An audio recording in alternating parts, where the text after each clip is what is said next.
Ethylene oxide aeration. Never skip this step. Ethylene oxide aeration, huwag kailanman laktawan ang hakbang na ito.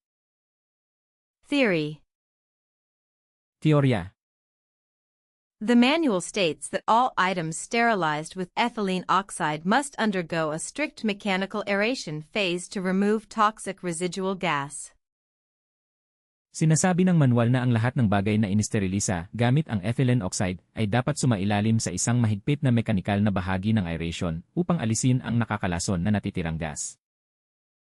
Typical aeration requires 8 to 12 hours at temperatures between 122 degrees Fahrenheit and 140 degrees Fahrenheit. Ang karaniwang aeration ay nangangailangan ng 8 hanggang 12 oras sa mga temperatura sa pagitan ng 100 at 22 degrees Fahrenheit at 100 at 40 degrees Fahrenheit. Reality.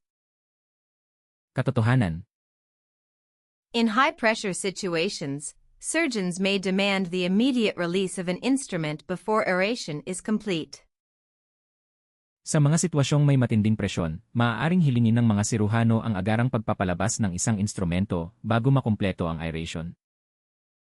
Furthermore, older facilities may require technicians to manually transfer the load from the sterilizer to a separate aeration cabinet, exposing them to off-gassing. Bukod pa rito, ang mga mas lumang pasilidad ay maaaring mangailangan sa mga teknisyan na manu-manong ilipat ang load mula sa sterilizer patungo sa isang hiwalay na aeration cabinet na naglalantad sa kanila sa off-gassing. Exam strategy. Diskarte sa pagsusulit. The exam will test your absolute adherence to safety protocols.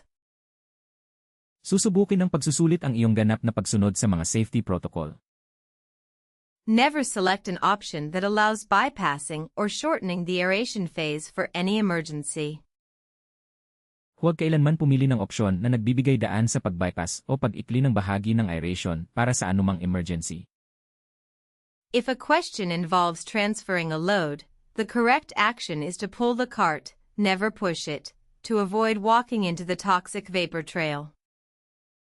Kung ang isang tanong ay kinasasangkutan ng paglipat ng isang load, ang tamang aksyon ay hatakin ang cart, huwag kailanmang itulak ito, upang maiwasang maglakad sa landas ng nakakalason na singaw. Core logic. Pangunahing lohika. Ethylene oxide is a known carcinogen and is highly toxic to living tissue. Ang ethylene oxide ay isang kilalang carcinogen at lubhang nakakalason sa buhay na tissue. Failure to completely aerate instruments will result in severe, irreversible chemical burns to the patient's internal organs. Ang pagkabigong ganap na i-aerate ang mga instrumento ay magreresulta sa malubha at hindi na maibabalik na mga kemikal na paso sa mga internal na organ ng pasyente. Maglalabas kami ng mas maraming bilingwal na video para matulungan ang mga hindi katutubong nagsasalita ng Ingles na mas maintindihan. Mag-subscribe sa channel para mapabilis ang iyong certification journey. Ipagpatuloy ang pagsisikap.